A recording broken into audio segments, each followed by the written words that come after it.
Oh, we have a couple more stragglers. It's okay, he's the highest ranking out of the trooper battalion. What do you mean? Yeah. Oh, I'll join him.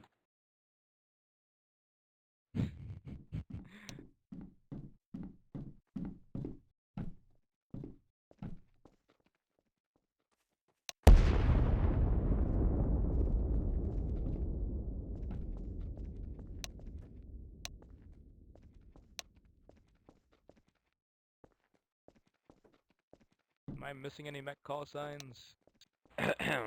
Pablo.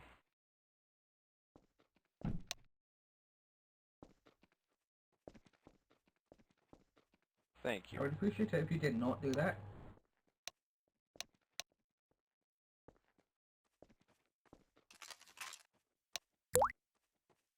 Did you fucking get your ass out my face? I'm here, I'm here.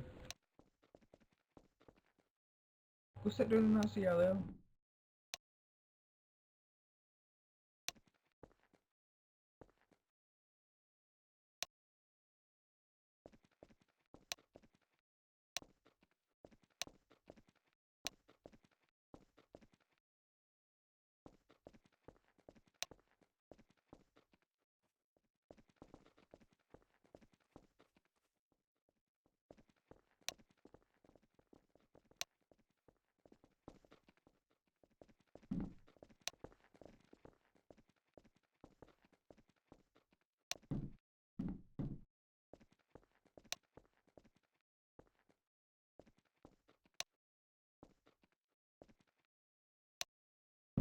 Yeah. Alright, DB starting. Since this is definitely everybody, or at least the great majority. That raid was, it was pretty rocky. And it was actually kind of surprising that it was rocky in the beginning, since we literally had all the information we needed to successfully defend this. Like, we knew what MRAP had the squad that was going to focus the gate manager. We knew that they're going to have a heli coming in with that squad. We knew how many MRAPs they were going to have. We knew where they were going, and yet we still seemed to lack a defense when it actually happened. Part of that was because lack of communication, and another part of that was just people not taking action. So for instance, when there's a raid like this, we really need those sandbags, like the box ones, the pillbox ones, on that east side to protect our men running out of spawn from snipers. We start making that a mandatory thing, because those eastern snipers pin our men down, and so do the rockets as well. Also, I heard that a staff member yelled at a mech person for having what do you call it, sandbags somewhere. Damascus, do you know about this, or where it was? I just know that a mech got yelled at for having a sandbag I somewhere in our presume it base. was partially blocking one of the doorways, sir. Yeah, it was partially blocking one of the doorways at spawn. Okay, well yeah, and that's understandable, but one of the things that we need to really do is that we have landmines, boys, and during a raid, I mean, we have to utilize that more. At one point, I know they pretty much abused the invincibility thing on their trucks, which is where their car was on fire, and then the guy just ran over all the landmines and blew them all up, and then he just hopped out. Like, I mean, that's honestly bullshit, really, but I mean, what can you do at that point, because he already did it. So yeah, that's pretty cancer. But during raids like this, we need to utilize our resources better, I guess you could say. So sandbags, we need to utilize those more. There's a guy in here, by the way. Sorry I'm late. Sorry I'm late. Take him hostage. Okay. Permission to leave to go close the So- gates, make sure no one else gets in. I'll go The- ahead. I thought the We gate need was. it repaired. Yeah, Joe Bear can do it. So Yeah, he once was again, inside we the need to base. utilize our resources better. So sandbags, we need to do that better. I swear, if this thing is in our airspace, I'm gonna go fucking blow it up. Permission to go look, sir? alright, we don't need everybody. This is okay. No, stop. You guys, I swear, everybody in Talia has ADHD. You guys just hear one thing and you just run to it. I mean, we only need one person, dude. But anyways, so yes, utilize the resources better. Sandbags, utilize those better. Block off Okay, the front it's gone. gate with the small sandbags because with the pillbox ones, they can just drive through it with the MRAP. So we need to utilize those. The gate Also, is landmines closed, once but- again. Surround the gate manager with landmines and also put them up the road. Don't put them close to our base. Put the landmines further up the road so that you can hit them before they come because they expect landmines to be on the main road. So if you notice during the raid, they would swerve their MRAP off the road at one point. It was like near the crossroad point. They would swerve their MRAPs out the road and into the tree area, and then they'll hop out at the tree line, or they'll just go in from the tree line. So that's why you need to put landmines further up the road because they already expect landmines on our main road, which leads out of our base. Near the, I would say, 400 mark, 400-second mark, we started getting the groove of things. We started pushing them back. They would come in with helis. We would go in, swarm them. We started slowly pushing them out the base at around the 400 mark. So once we hit that 400-second mark, that pocket that we found, that little pocket, we need to get into that for every raid defense and be ready to push them back for every raid defense because once we hit that 400-second mark, we really started kicking up the gear, started pushing them out, we started taking out all the people. Coordination and communication popped off by like 10%, so we need to find that pocket more often. There is one big issue, and I think everybody can attest to this and everybody can agree, that east side of our base, that is by far our biggest weakness when it comes to raids, is that east side. They had snipers and LATs stacked on that east side, then an FOB, so they had constant, you know, flow of troops moving from the airfield to there. And really the only way we can beat that is just have designated people to focus, designated marksmen and LAT to focus that side. I know not Damascus, the Nook was raining down hell on them from the hills with a LAT and RPG. So that relieves some of the pressure, but those are definitely needed. Also, I think maybe a strike team to come up behind them, that probably can't hurt at all either. But it's just, there's another one in here. One person. Not everyone get up, please. Not everyone get up, please. Thank you.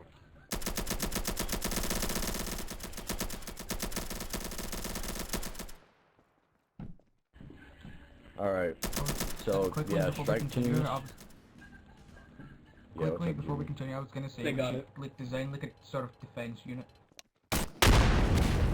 Yeah, Oh, Christ. what just happened? What the fuck? I don't know how they're getting I in, built but a I hell of a think they're lot. jumping. They're jumping to gate manager. Oh, that's really gay. That's fucking white. Alright, so yeah, but basically that's all I have to say. We need to utilize buildings more. Our building tools, our fortifications. We need to utilize those way more. Communication and coordination. Once again, this DB is a perfect example of what we do wrong with raids. Now what happens is there's a heli coming in, right? Everybody at front gate moves out of front gate to that heli, and the next thing you know, a squad swarms the GM. And like there'll be like one or two guys just still holding front gate. The whole, you know, oh, squirrel, let me run over here, let me go this, like, that can't happen. There should be designated people for east side, designated people for the gate. People at the gate stay at the gate, the other people go on the east side, they will take out the helis that land in. Because that squirrel mentality is what really fucks us in the end in these raids. It just, like, we leave open pockets for them to just punch in, and that's unacceptable. In the near future, we're gonna really start doing some more raid trainings, especially raid defense now. Now that this raid has proved that we have a lot of weaknesses we need to buff out and work on. So expect a lot of trainings to happen in the future. Now, I think that is all I have to say. I will move on to High Command PTS at this moment. Do any High Command have a PTS?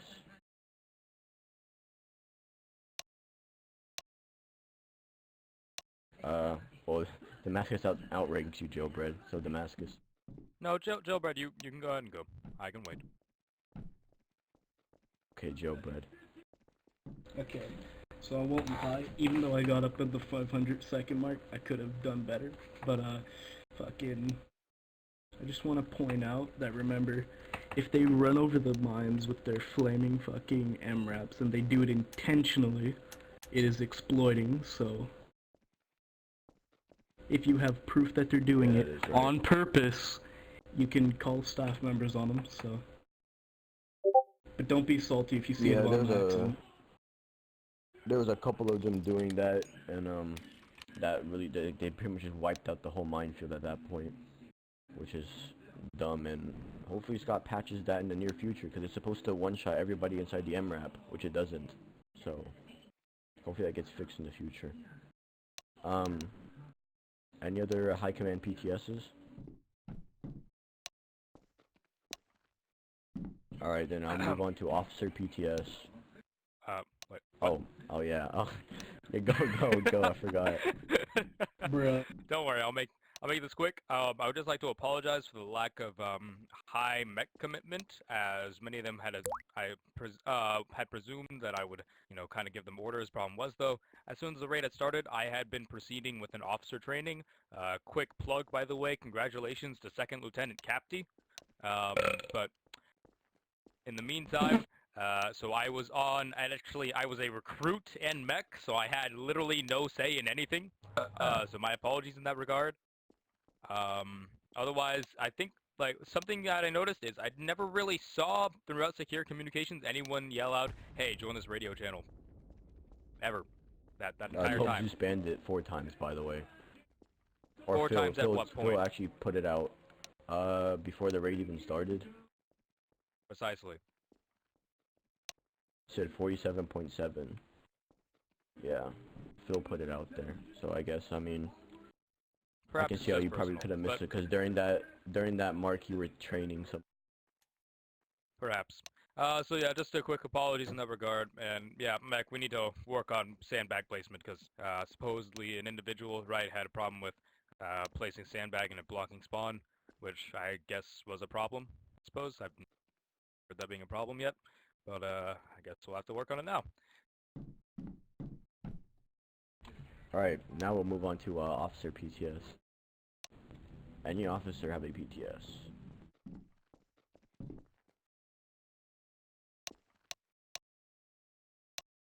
Alright, Capty. Right, I just want to point out and make things clear. I was the one who accidentally misplaced the sandbag, so it partially blocked the spawn door. But the admin didn't yell at me, he just spawned me there and told me to take it out, so that's what I did, and yeah, I just wanted to clear that out.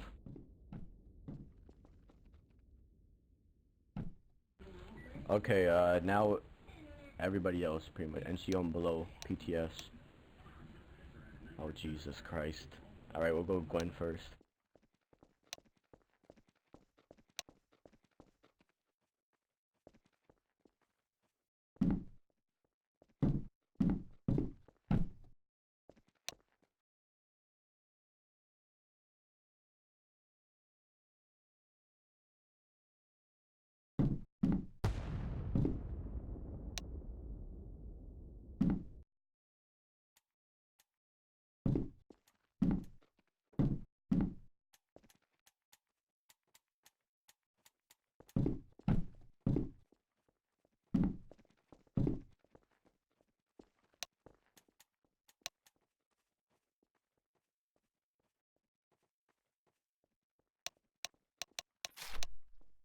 Oh yeah.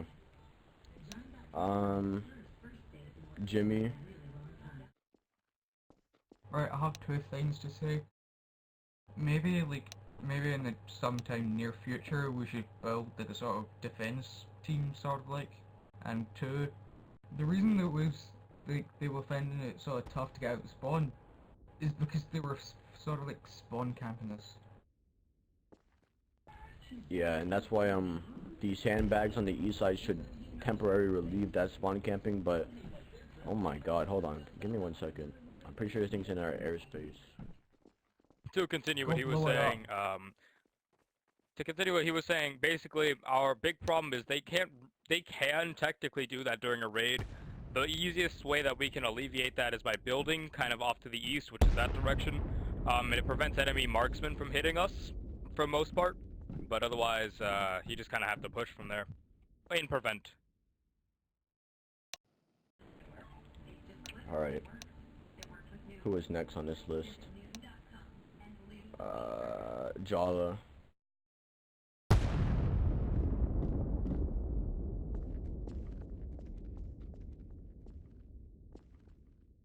fuck, I gotta go AFK.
Before I take any other PTS, bringing up that the heli thing. By the way, this is from the higher ups. If you do catch someone crashing in their heli into the ground and despawning it, that's actually considered an exploit too. That's reportable as well. So if you get them on video and you have some solid evidence, you can also call a SIF for that as well.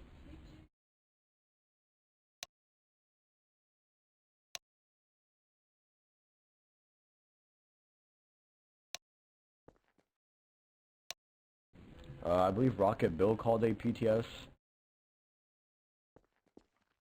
I'm gonna do 2 more PTSs and then that'll be it. I wasn't gonna say anything, but this is just kind of a eye-opening raid. Expect more of this. The attachments, I really believe, have shifted. No one's talked about this, but the balance of this whole server has been shifted with the attachments. Your typical AKM and, you know, AK-74 is easily better than RPK now because you can literally go to semi-auto and snipe just about as good, maybe not as good as a Mosin, but you can put more rounds down. I mean, that was the difference. This is more like a true FPS game now instead of more of like, you know, cat and mouse. So just be aware of that. I really think it's a big difference now with the attachments. So it's still a work in progress. I know they're adding more attachments, but I think it's a big change.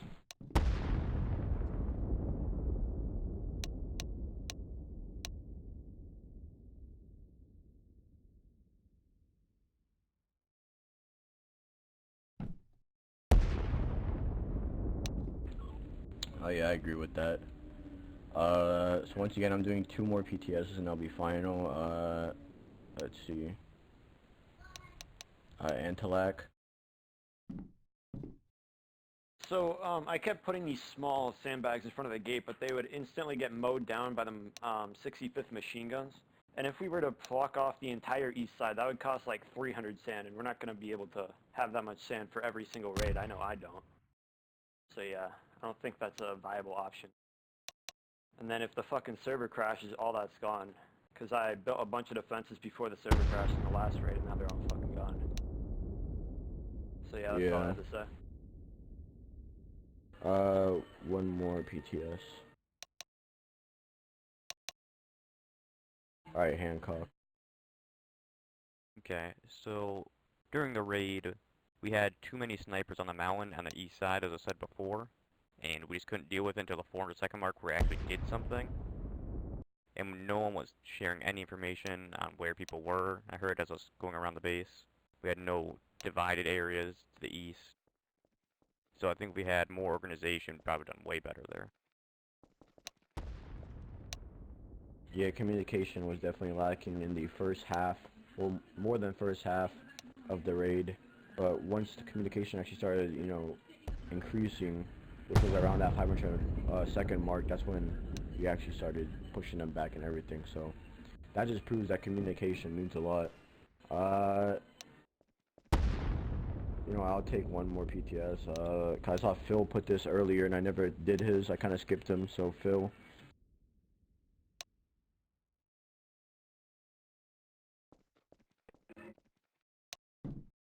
So, you know, just a couple things. I kind of just want to reiterate a couple things you said. You know, I was out there, I was in the tree line sniping people as they were coming into the city. You know, I noticed when one of the helicopters came over, you know, everyone ran over, oh, kill the helicopter.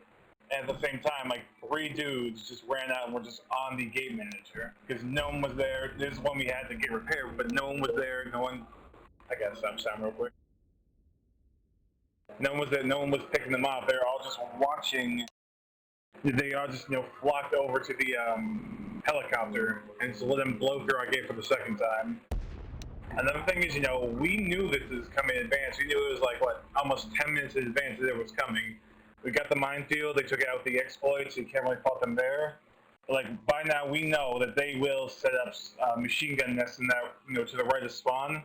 And we need to have at least a basic amount of sandbags covering that for when they come just fire into our base.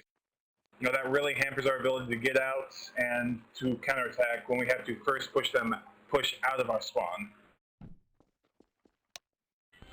Yeah.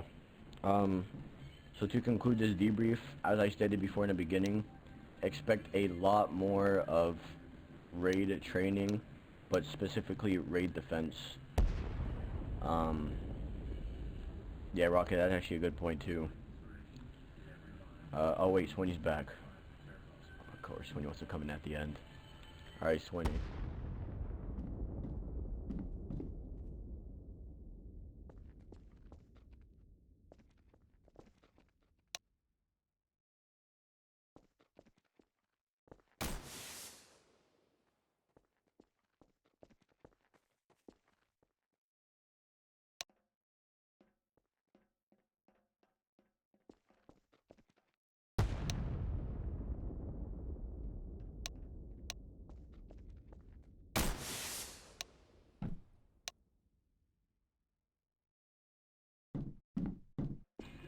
Yeah.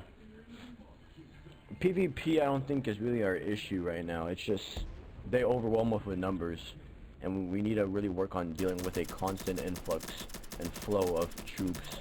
Because I mean, you can take out a whole squad and then eventually you'll get overrun at the end. So we just need to work on that, and squad coordination within ourselves will help with that. So once again, expect change in the future. Let me see what time it is real quick.